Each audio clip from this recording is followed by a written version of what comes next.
रमता राम जपो रे प्राणी, अब तो सुन ले राम कहानी।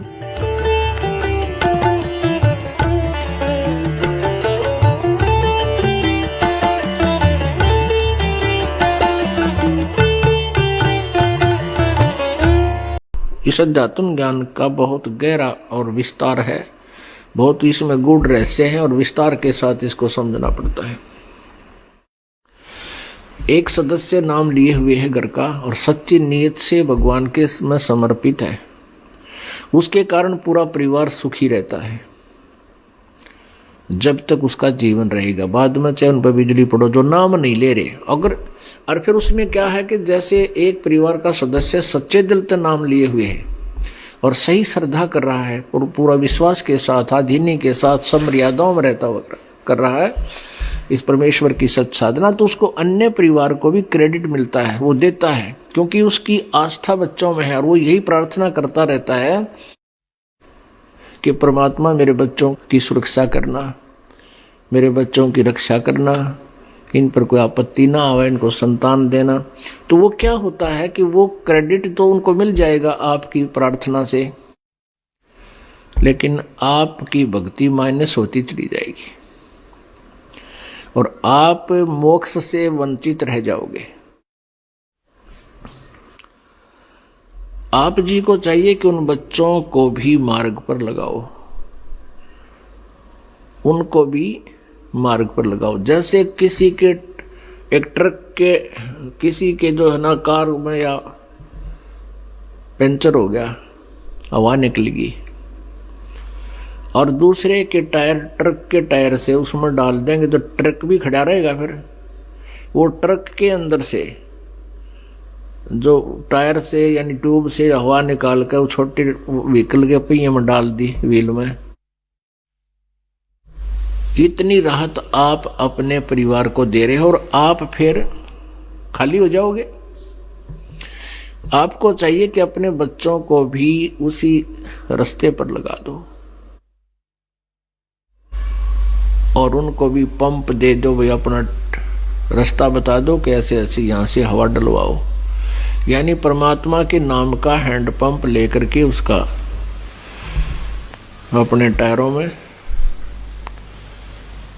हवा डालो, एक दूसरे को ना दो। कहने का भाव यह है कि हमने इस अध्यात्म मार्ग को सुनना है, क्योंकि ऐसे बहुत से प्रमाण हैं। जैसे एक टटीरी थी, टटीरी एक पक्षी था, वो पिछले जन्मों के टायर, उसने पिछले जन्म जन्मांतर की भक्ति की हुई थी, उसके संचित कर्मों में डिपॉजिट थी और फिर उसके ऊपर आपत्ति आई कि उसने टटीरी पक्षी के रूप में वो जन्म था, उसके बच्चे अंडे उसने उत्पन्न कर दिए कुरुक्षेत्र के मैदान में और वहां पर 18 करोड़ सेना इकट्ठी होगी युद्ध के लिए। तब उसने परमात्मा से प्रार्थना की थी, मेरे अंडों की, मेरे बच्चों की रक्षा करना प्रभु। आत्मा से रोई थी वो। उसी समय परमेश्वर ने ऐसी लीला की कि इंद्र के हाथी का एक घंटा जो गले में बांध रखा होता है 88,000 मन का, वहां से टूट के और उन अंडों के ऊपर आकर गिर गया। 18 करोड़ सेना के आपस में लड़ मरी, अग्निबाण छूटे, लेकिन अंडे सुरक्षित रह गए। तो पुण्यात्मा इस प्रकार वो पुण्यात्मा जो थी, पिछले जन्म जन्मांतर की पुण्यात्मा थी और बीच बीच में हम बहुत सी गलतियां कर देते हैं जिसके दुष्परिणाम भी भोगने पड़ते हैं। वो टटीरी की योनि में दुख पा रही थी। परमेश्वर कबीर जी की शरण में की हुई साधना आपके कई जन्मों तक काम आती है।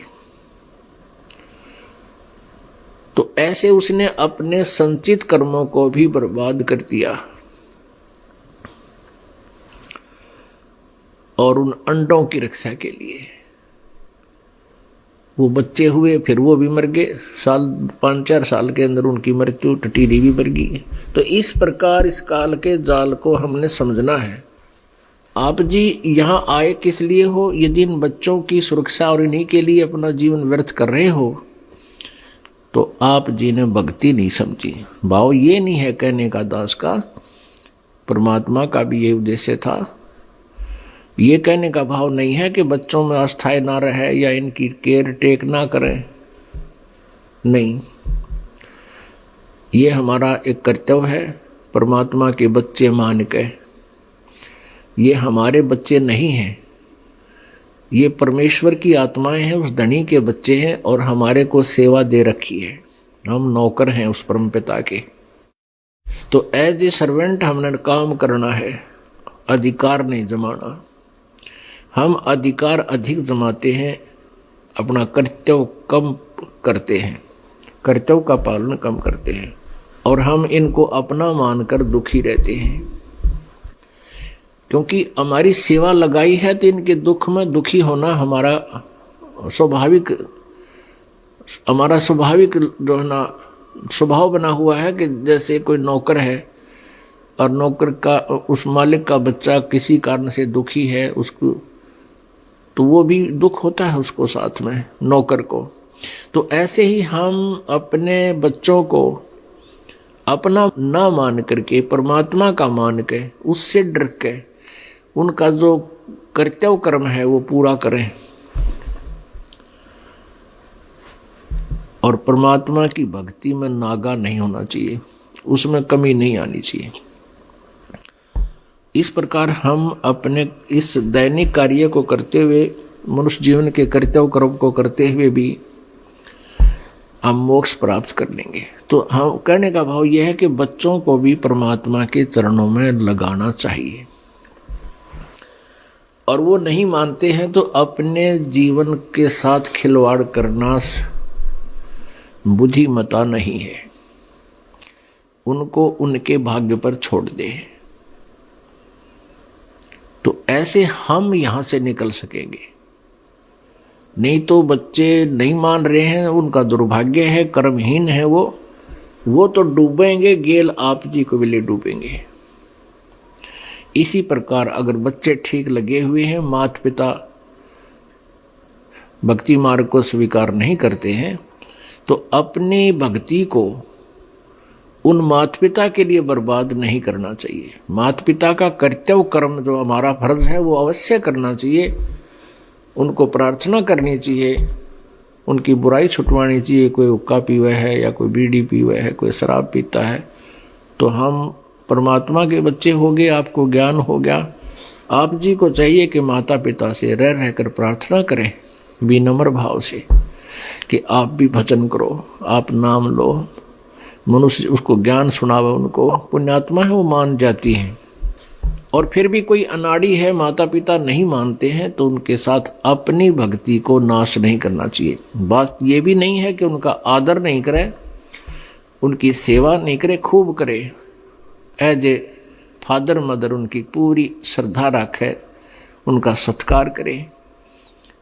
ठीक है, वो अपने कर्म के आधार से दुखी हैं तो क्या करे, इलाज करावे, डॉक्टर को दिखावे, सेवा करे उनकी। पैर दुख है तो पैर दबावे, सिर दुख है सिर की मालिश करे, पूरी सेवा करे, लेकिन अपनी भक्ति बर्बाद नहीं करे। यदि आपने मोक्ष चाहिए, कहते मात पिता मिल जावेंगे, मात पिता मिल जावेंगे 184 में, ये सतगुरु सेवा और बंदगी भाई फेर मिलन की ना। आज हम माता पिता हमारे, ठीक है, हम अपनी भक्ति आशीर्वाद उनको प्रार्थना करें भगवान से, हे परमात्मा इनको ऐसे कर दो, वैसे कर दो, स्वस्थ कर दो। ये हम पहले तो कहा करते थे कि भगवान इनको स्वस्थ कर दो, और आप जी की भक्ति से वो स्वस्थ अवश्य हो जाएंगे, लेकिन आपकी कमाई का बहुत अंश, बहुत ज्यादा भाग समाप्त हो जाएगा। फिर हमारे अंदर ये आता है, क्योंकि हम बालक हैं इसीलिए काल के जाल से नहीं निकल पाते। फिर कई कहते हैं भी माता पिता के लिए क्या हम इतना नहीं कर सकते, जिन्होंने हमारे लिए इतना किया, पाले पोसे, क्या हम उनके लिए दुआ नहीं कर सकते? अब ये तो बालका वाली बातें हैं जो ये दास आपको समझाना चाहते हैं कि ये माता पिता तो बहुत मिल जाएंगे, गधे बनोगे वहाँ माता पिता, कुत्ते की योनि में जावांगे वहाँ माता पिता, बैल गाय बनेंगे वहाँ माता पिता। अब भक्ति नहीं मिलेगी फिर वहाँ पर। वो पिताजी भी कितना गधा बनेगा और आप भी गेला वहीं पर गधे बने पाओगे। वो उसकी गर्दन पकड़ेगा और वो उसकी गर्दन पकड़ेगा, फिर कोयसे के सूत में नहीं आवेगी। अब इस ज्ञान को बालकों के उस पुराने आधार से नहीं तोड़ना है, परमात्मा के ज्ञान के अनुसार फूक फूक के कदम रखना है। यदि आप जिन यहाँ से चलना है और यही रहना है तो फिर आप कुछ भी करते रहो। आपको और अन्य साधना जहाँ आप और कर रहे थे वो तो एक आने की नहीं थी, यहाँ आपको भक्ति का ढेर हो रहा, आपकी सुमन का, आपकी कमाई का, आपका दान का, क्योंकि ये शास्त्र अनुकूल साधनाएं। लेकिन इन मर्यादाओं का पालन नहीं करोगे तो आप इतना कुछ कमा कर भी यहीं रह जाओगे, पार नहीं होगे। कई बोली आत्माएं कहती हैं हम क्या अपने माता पिता के श्राद्ध भी नहीं निकाल सकते, उन्होंने हमारे लिए इतना कुछ किया। उनके लिए आप इतना कर सकते हो, अपनी दुआ ना समाप्त करके।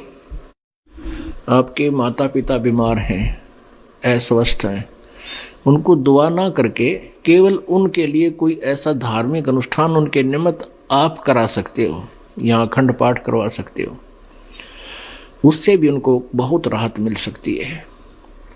लेकिन अपनी दुआएं नहीं किसी को देनी चाहिए, बद दुआ भी नहीं देनी चाहिए, वो भी हमारे ऊपर भार बनता है, हमारी कमाई नष्ट होती है।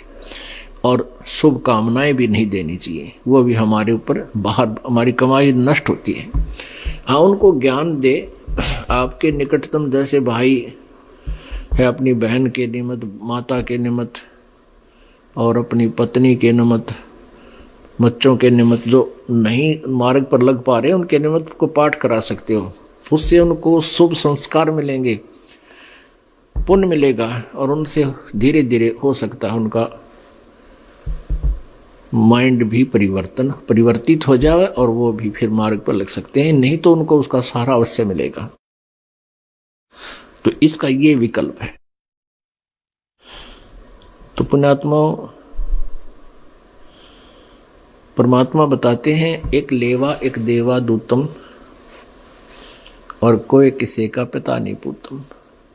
ये ऋण संबंध जुड़ा एक ठाठा, अंत समय सब 12 बाटा। एक जैसे एक बच्चा, एक लड़का इतना लायक है, पिताजी तो दारू पीवे हैं और ताश खेले सारा दिन, बोल रहे तो लड़न न हो जा, और बेटा उसकी सेवा करता है, कमाता है, पिताजी शराब पीता है। तो वो पिताजी उस पुत्र से पिछले जन्म में लिया हुआ किया हुआ जो कुछ उसका अपना प्राप्त कर रहा है।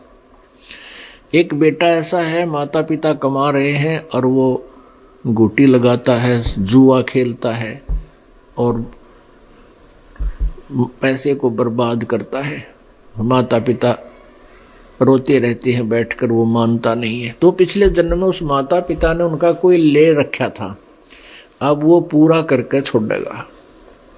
तो एक लेवा एक देवा दूतम, कोई काहू का पिता नहीं पूतम। ये ऋण संबंधी जुड़ा एक ठाठा, ऋण एक दूसरे की उधार आपके ऊपर है। और इस कारण से ये एक परिवार बना बैठा है। अंत में सब 12 बाटा। आपकी मृत्यु होगी, ना जाने कहाँ जन्म होगा। बेटे की मृत्यु होगी, पता नहीं संस्कारवश कहाँ जाएगा, कौन से देश में जन्म होगा।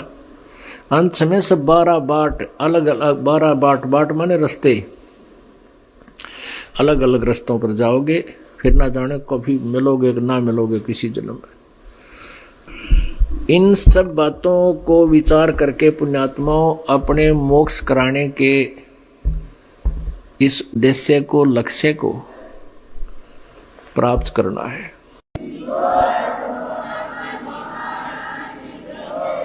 आप सुन रहे थे जगत गुरु तत्वदर्शी संत रामपाल जी महाराज जी के मंगल प्रवचन। अधिक जानकारी के लिए विजिट कीजिए हमारी वेबसाइट www.jagatgururampalji.org।